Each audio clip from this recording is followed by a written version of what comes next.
Hello guys, DJParson here, back for another video. This time it's gonna be the age 3 tier list. So we have reached the last age, we have reached the end game, and gonna have a look at the leaders and wonders for this tier list. The other tier lists really have had a great feedback from all of you guys. A lot of nice comments and some really inspiring messages, and a lot of great ideas for new videos. And I'm definitely working on other beginner stuff and everything, so stay tuned for that. But with that said, let's look at age 3. And first off, we're gonna start with all of the old ratings that I did. I'm gonna link that video in the description. When I did all the ratings, I gave numbers from 1 to 10. Didn't really use the lower numbers, but let's take a look at what I gave anyway, mostly for the technologies. And then with the leaders and wonders, we're gonna do it like the last videos with the tier list. So first, oil and mechanized agriculture. I gave 5 and 7. I mean, it really depends, and we're gonna hear that a lot today. It depends. Oil, if it comes really early, it can really pay off. If you don't have coal yet. If you're only at iron, it can still work. If you're only at bronze, it's a really big jump that could really give you a lot of resource production that you maybe need, but it's also really hard to pull that off, to go from bronze straight onto oil. But yeah, it can work if it comes out really early, so it could even be a little bit higher than this 5.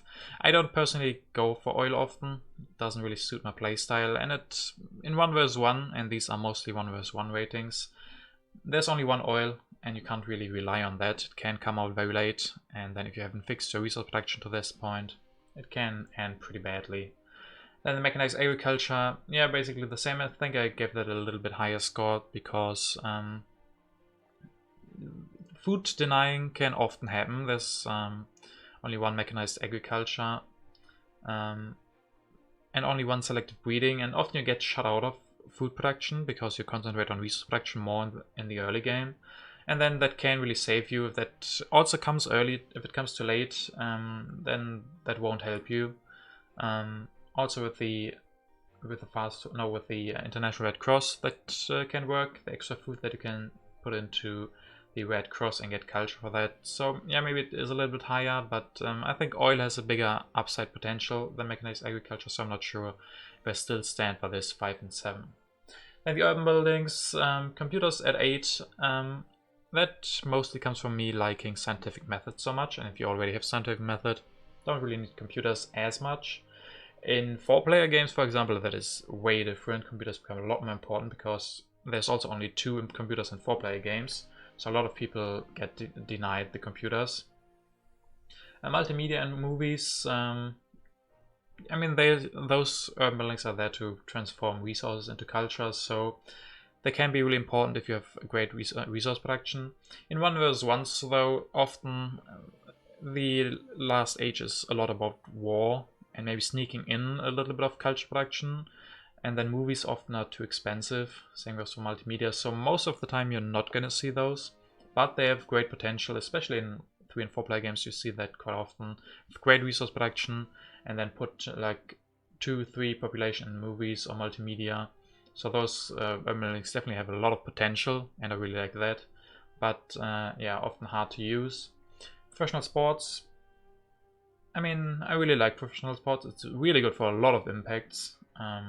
Competition, architecture, technology. It's really cheap to research for only 7 science, but for only 7 science, really cheap to build, especially with engineering. It comes down to 4 resource production. That's such a nice deal for 4 strength. And I really like the professional sports, but usually you want to have your happy faces solved during age 2, because there's only one professional sport. If you don't, you still have a lot of unhappy workers and rely on professional sports. That can end badly because the other player can just grab that away, and then you're left with trying to go for movies, but they don't really work for happy faces. You need something that gives more than 1 per population. So relying too much on professional sports isn't really a good strategy, but if you get it and go for it, it can be great. Especially, of course, if you have Pierre, then in my opinion, professional sports become one of the best urban buildings there can be. So looking at the blue technologies, satellites, I mean, usually you don't take satellites for the colonization because at that point, yeah, maybe there's 1 or 2 colonies in that can really help, but quite often you take it just for the strength and also the impacts. Satellites are great for impacts. All blue technologies are great for impacts. Progress, impact of variety, technology, all of those, and then the extra strength. If you have a lot of science, satellites is a really, really nice technology to go for and can really help you. So I think 7 is fair, but yeah, it's not the biggest game-changing technology. But game-changing technology, military theory can definitely be. Could even put it at a 10, depending a little bit on where the military actions are.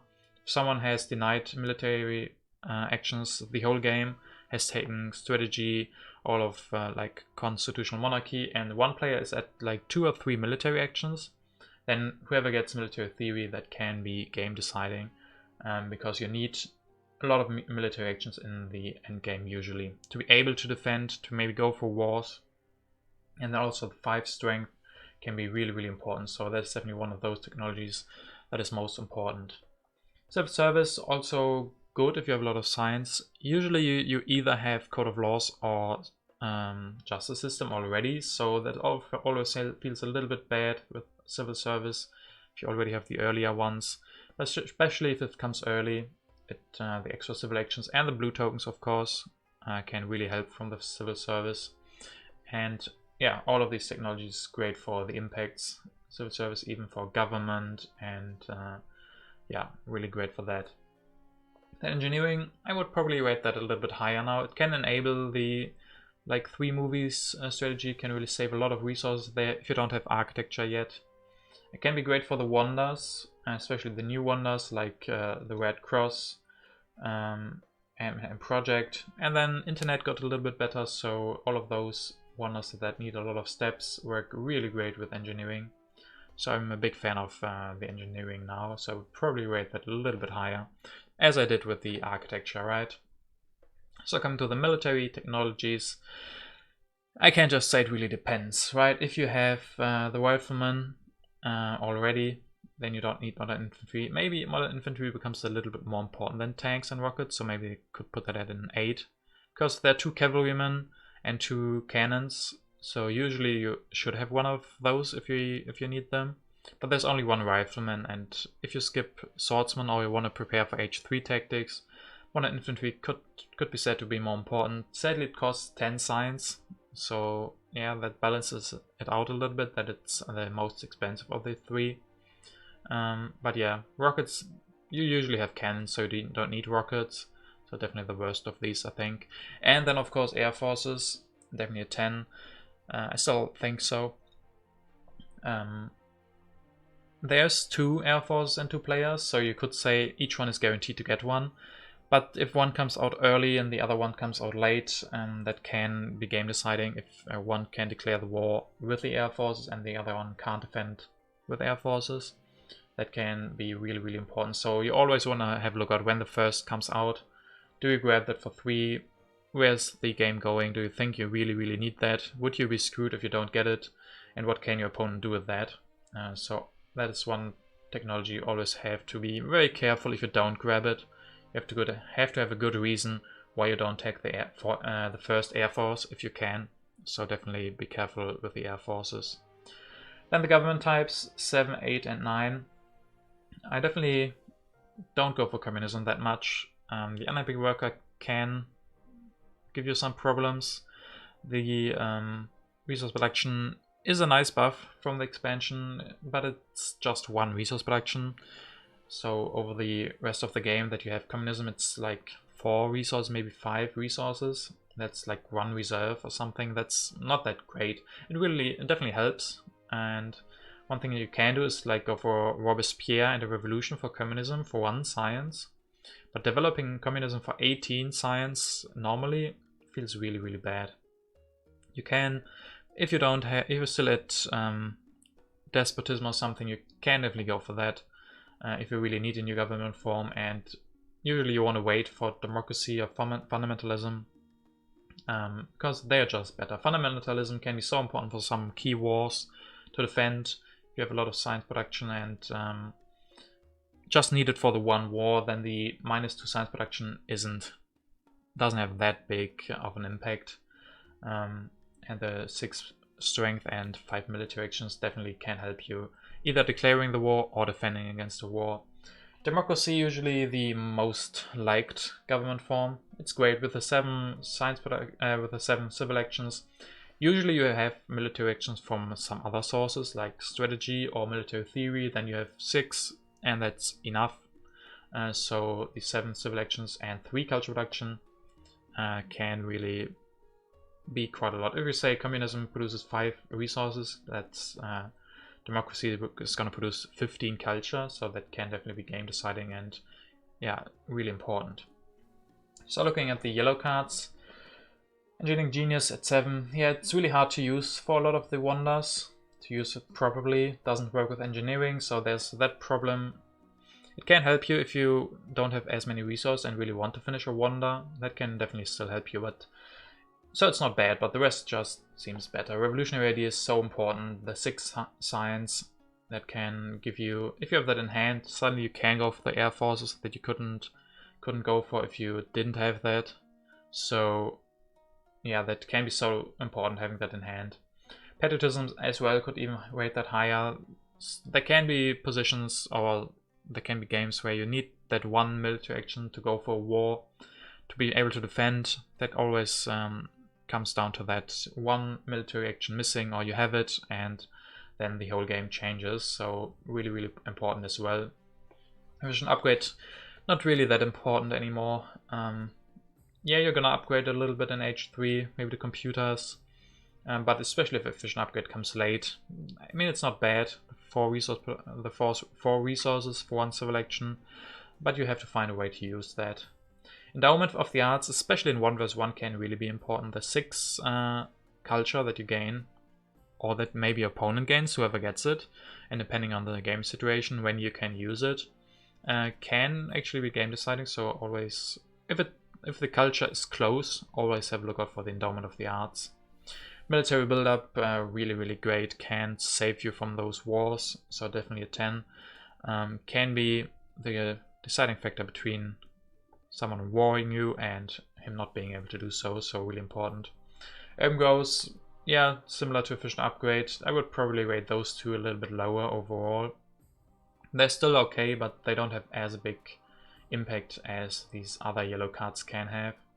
Urban growth can be great. Go for those movies a little bit cheaper. That can really help, especially if you're at low resource production. It can be hard to get those 11 resources for movies, and then the discount for 4 makes it way easier to go for that without corruption and everything. And reserves for food, especially with the International Red Cross, if that is in, reserves can be really important. Even if you don't have a lot of food production, you have 2 reserves in hand and maybe 1 resource and 1 food in the bank. That means you have 9 food. Then you can go for 3 steps on the International Red Cross, so reserves and the Red Cross always a way to sneak in the culture even if you don't have the food production. So those were the technologies and the yellow cards.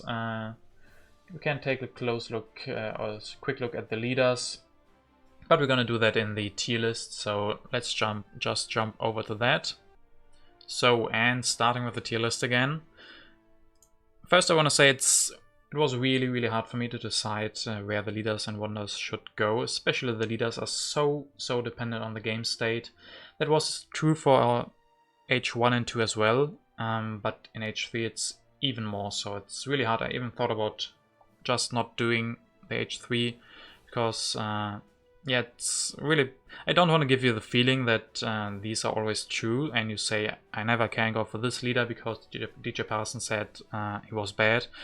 You just have to find the right moment to go for these leaders. Sometimes every leader can be good in the right position.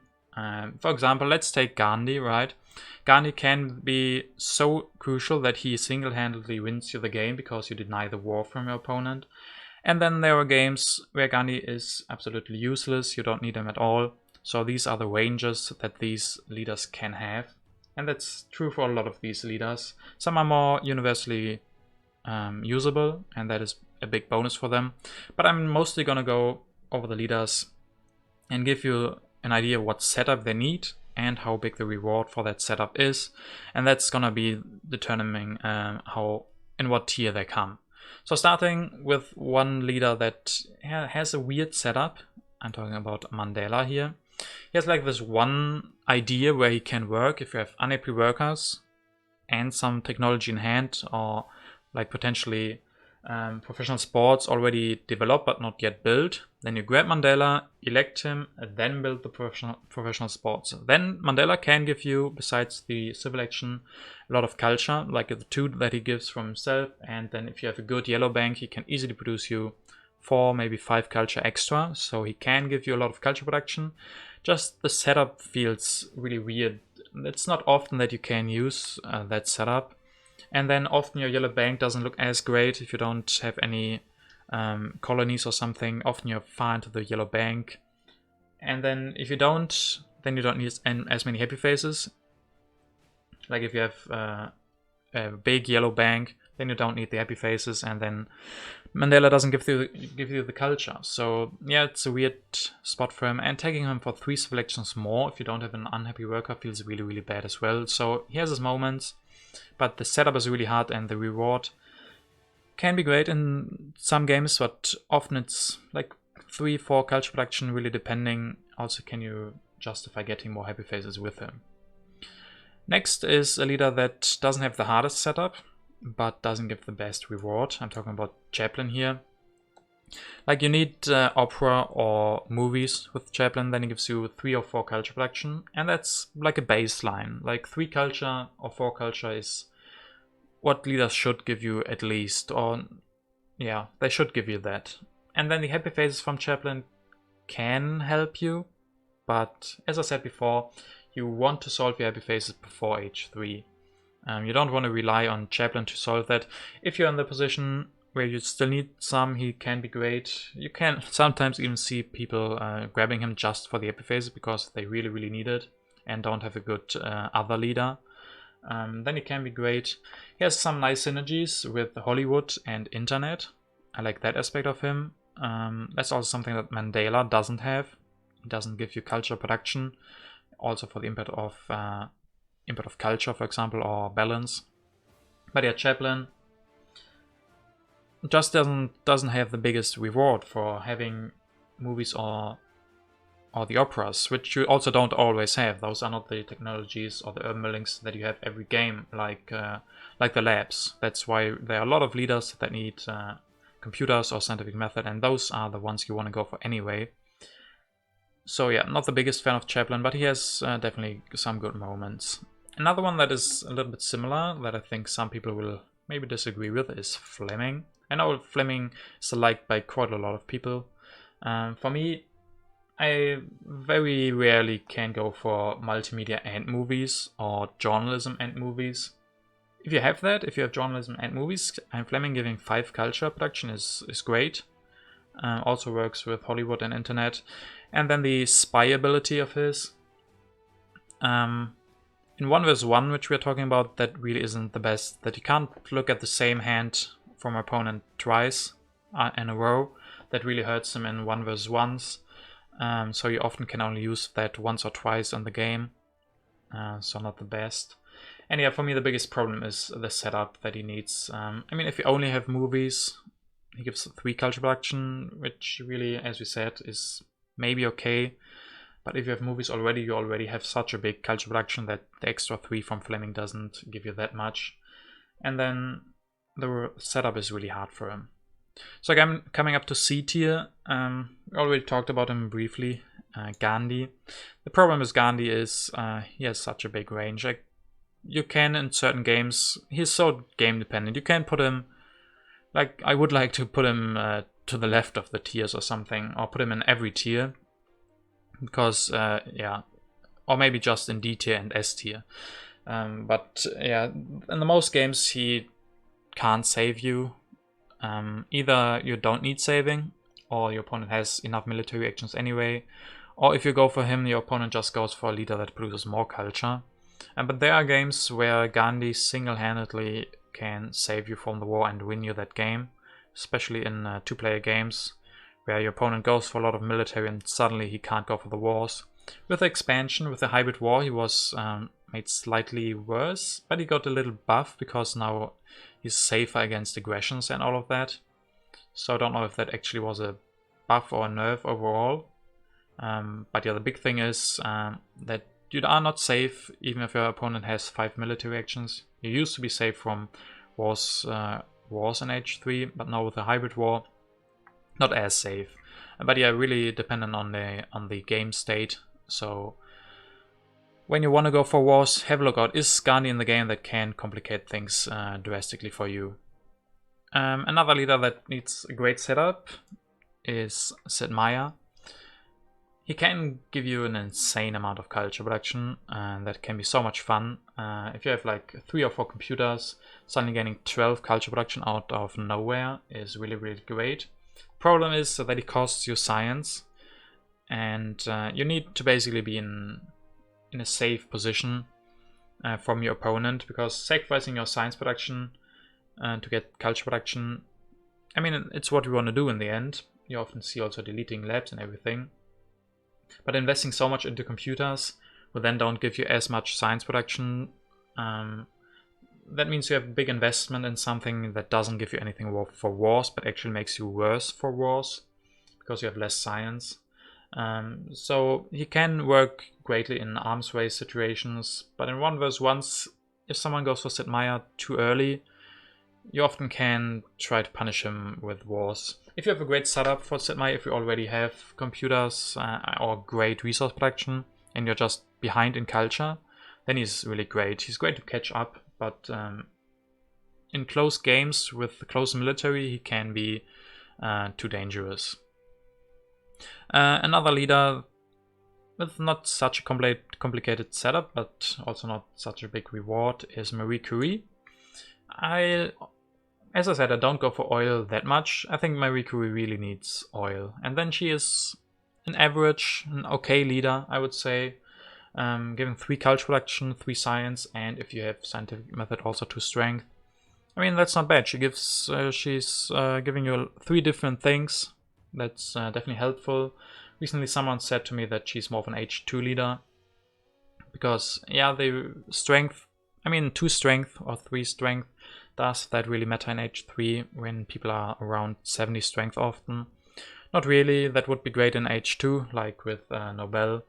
And then the 3 science production. I mean, Einstein also gives 3 science production, but that's not his biggest aspect. It's great to have that, but yeah, not the biggest. And then, of course, the culture. 3 culture, as you said, baseline.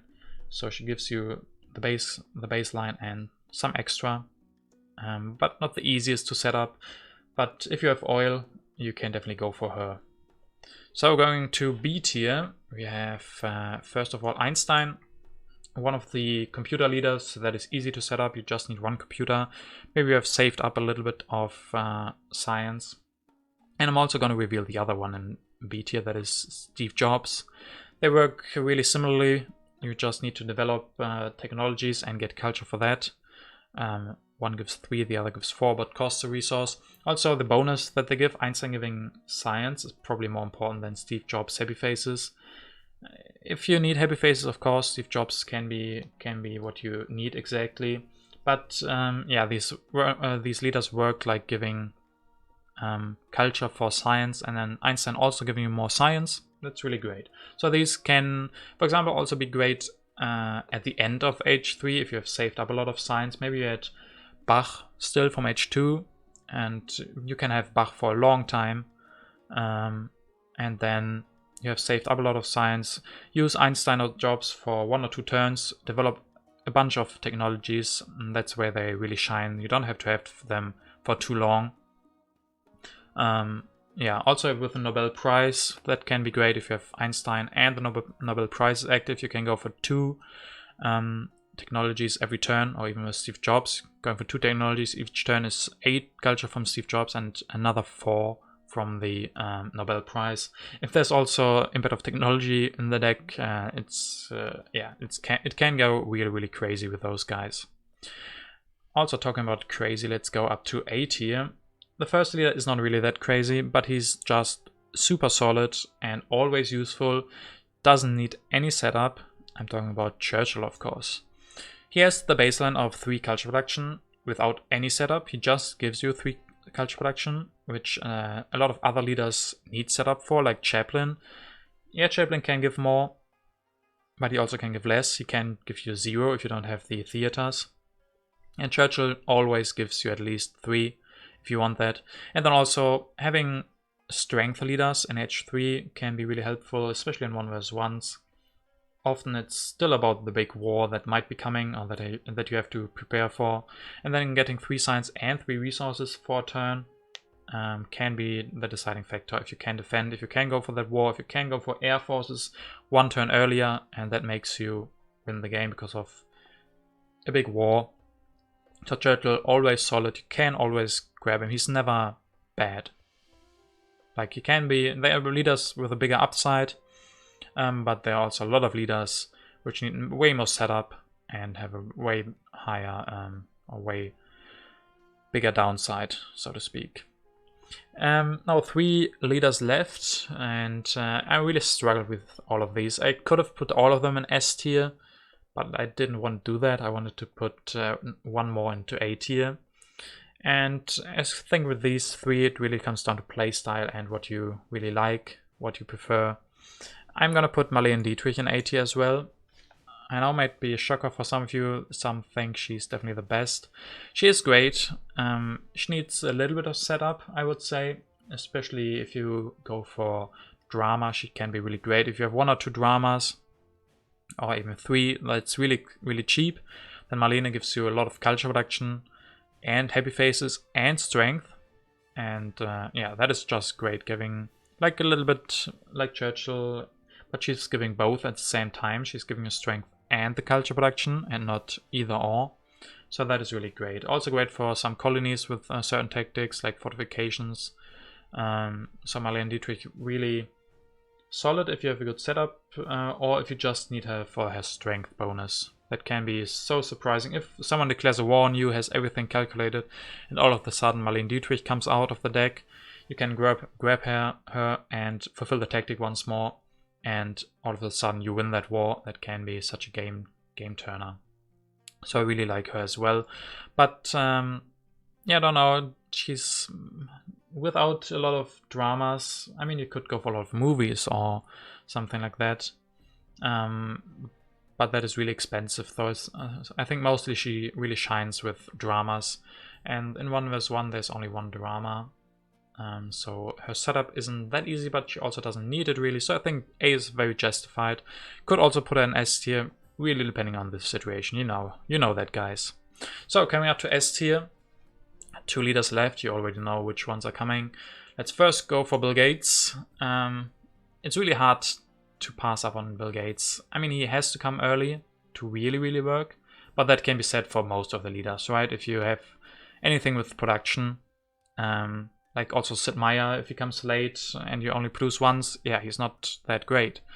So you want leaders early, maybe besides Einstein and Steve Jobs. That's where they have their unique ability. Bill Gates, if he comes early and you get computers with him, he can just be completely game-changing. He can just give you so much resource production that you're able to afford everything. If you get him in the first or second turn in H3, suddenly you can afford everything. You can go for a lot of military if you want. You can go for all of the wonders. You can go for great movies production or culture production from the movies. So if he comes early and you have insane resources, he can just put out so much culture all of a sudden. And then also getting the culture from Bill Gates in the end, that is really something I was a little bit surprised they left that in as in the expansion. I would have thought that maybe they do it just for like the best lab or something. But that really makes him also not the worst leader if you get him late. If you already have computers and get Bill Gates very late, at least he's giving you culture once. So if you have 3 computers, 9 culture once, that's like if you compare that to the baseline of 3 culture, like a lot of leaders give. 3 computers at the end of the game equals 3 times the average production of 3 cultures. So that's not bad, right? That's actually quite good. So that aspect, as well as the resources, of course, make him definitely an S tier leader for me. And then the last leader, and I'm really happy to present to you Pierre de Coubertin. I've talked about him quite a lot. Some of you guys maybe heard that I like him quite a bit. Pierre is, yeah, he's really a lot of fun, I would say, mostly. That's why I like him. And he's strong as well, making, in my opinion, if you have Pierre de Coubertin and professional sports, those are the best urban buildings.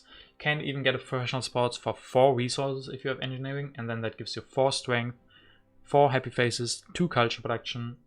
That's so insane for so many impacts. And then also having the Olympic Games from Pierre.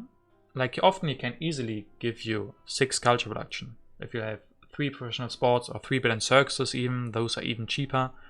That's so little resource investment and so much culture production all of a sudden that, like, if you go for other leaders, like, let's say Sid Meier, who can give you culture production as well, but computers are so much more expensive and you need a lot of resources to make that work. And then Pierre can make that work with low resource production or low resources invested into that. So that is really his big aspect for me. As well as the Olympic Games, 8 culture, just like that as a present, and then not only for you, but they can also make people not want to go for wars against you or against anyone with the Olympic Games, punishing them for going for aggressions and wars. So that's also something like a mini Gandhi, not a real Gandhi, but like slightly smaller Gandhi.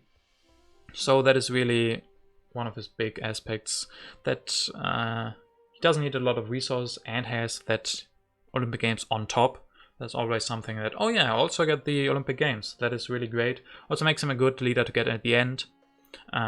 If you had, again, maybe you didn't get a good leader in the beginning of H3, maybe you had a great leader from H2 still, and then you get Pierre, use him for 1 or 2 turns, maybe have 1 or 2 arenas, and then also getting that one-time bonus of 8 culture just like that is really, really great and can make him a great leader. So he's definitely my favorite.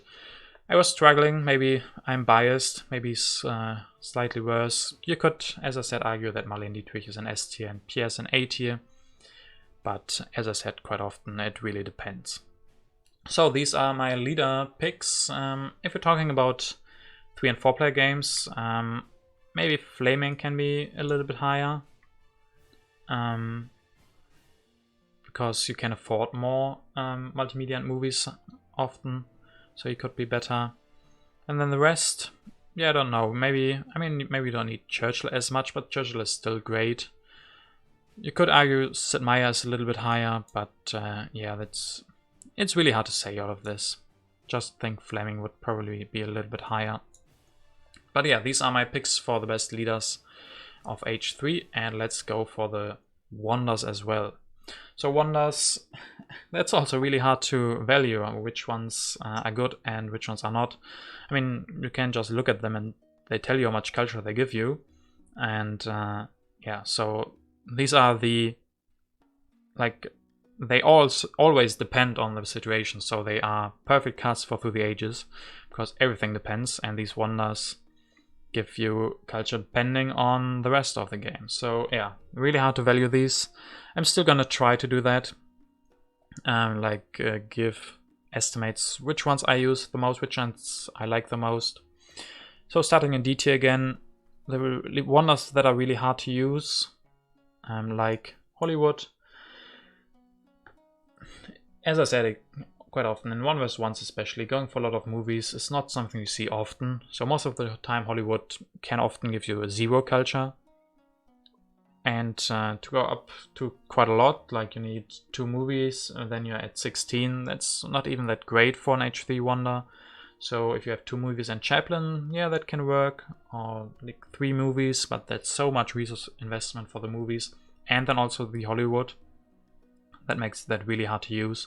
But you can get quite insane with that if you have like Fleming and, I don't know, 4 multimedia, 4 movies.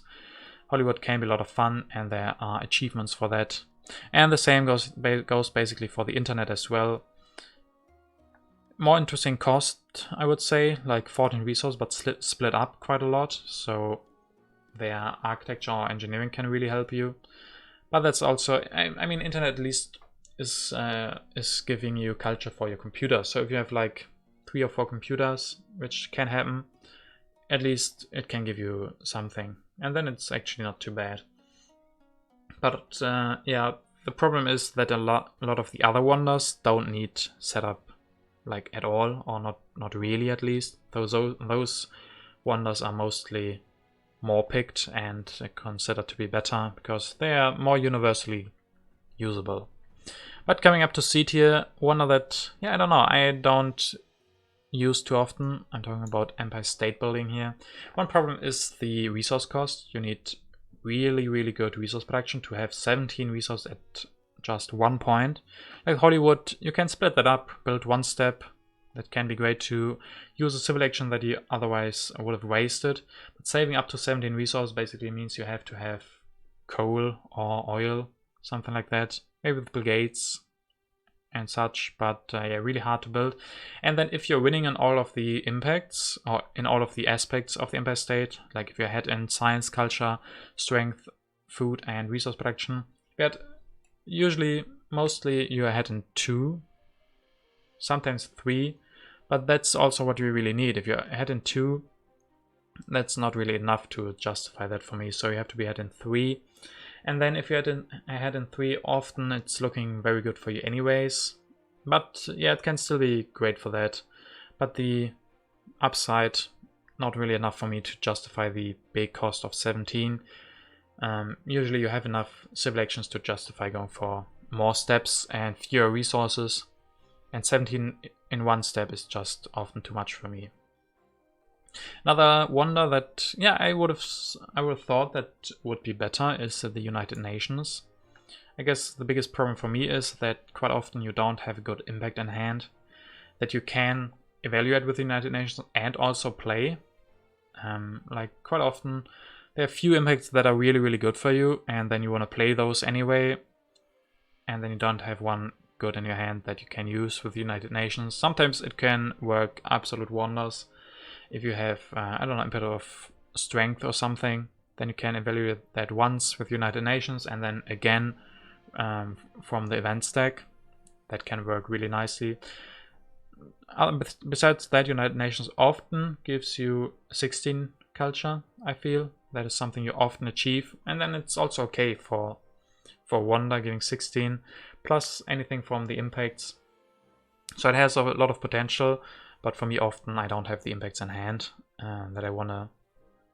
If I have them in hand, I want to play them, and having too many impacts in hand doesn't happen that often, but it can, and then United Nations is really great. So going up to B tier, the old schoolers from the base game, talking about fast food chains and spaceflight. I think in the card ratings that I did before, I gave fast food chains an 8 and spaceflight a 9. They are very similar. Fast food chains is overall more consistent. It's always around 20 or 22, something like that culture. Seeing more is very rare. It can happen, of course, if you have ocean liner, a lot of population, then it can definitely work for more. Spaceflight depends more on your science production during the game. So it can often also hovers around 20, but often it can be more. Often it can reach close to 30. And then if you have a really bad science game, it can be 15, something like that. But it's always some culture that you're gonna get with that. So yeah, both of them really solid. They should be basically the baseline of how much culture you want to get from the other wonders. So that is... those are really solid and deserving of B tier. Going up to A tier is, I don't know, maybe it's my favorite wonder, but I couldn't put it in S tier. I'm talking about Manhattan Project.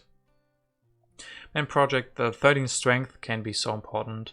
Can make the war calculations a lot harder. Like often you have to calculate, can my opponent go for wars? Can I go for wars? And then suddenly you're always thinking about military actions, and then suddenly the Manhattan Project comes up, and that changes the amount of military actions that you really need. So that is a great way to go for wars if you don't have a lot of military actions. So I really like that. And the culture that you get from the science production can also be really quite a lot. If you have 3 or 4 computers, that reaches up to 20 culture, and that is, as you said, like a very solid number of culture for an H3 Wonder. Also the cost is quite nice, and then the strength also, yeah, so important, especially in 1 vs 1s. But my S tier leader, S tier Wonder, is the International Red Cross. That is also such an interesting wonder that I really like that. And turning food into culture can be so important. It makes it able to easily go for International Red Cross and another H3 Wonder, and that's something that your opponent can't do, and then suddenly you're ahead by so much. And really changes the whole game. You have always to remind yourself, there is International Red Cross, how do I get food? Do I go for irrigation and then don't have enough food for International Red Cross? Do I go for the early mechanized agriculture? Do I go for selective breeding? Do I go for like a 3rd irrigation or something to be prepared for that? And then also, do you always keep a little bit of food in your hand? If your opponents grabs the Red Cross and you are not able to build a step, that always feels pretty bad. So that just changes a lot about the end game, and I really like that. That puts you in a position where you have to rethink a lot of the stuff that you usually would do. So yeah, I'm a big fan of the concept of that wonder. I also think it's really good. Like the ratings here for the wonders, I don't know if they even tell you which ones are the best. It's just so depending on the game state, but International Red Cross can be such a big swing if all of a sudden you get, like if you build all the steps and get 30 culture from the International Red Cross. That is insane. That is, especially because you don't have to spend your resource. Then you also get like the space flight, and all of a sudden you have 50 culture. And all of a sudden without needing the turns to produce. So Red Cross, yeah, is my S tier wonder. So, but you should still take that with a grain of salt and evaluate for that for yourself, which wonders are best for you. Luckily, the game tells you how much they will be worth for you before you build them. And that is a great aspect, that you don't have to count which ones are good for you and which ones aren't. But yeah, this is the final H3 tier list. I really hope you guys enjoyed all of the tier lists, and as I said in the beginning, I'm planning on doing more beginner stuff, tactic, strategy kind of videos, not only gameplay, so definitely stay tuned for that. Yeah, as I said, really hope you guys enjoyed this video, and hope that I see you on the next one as well.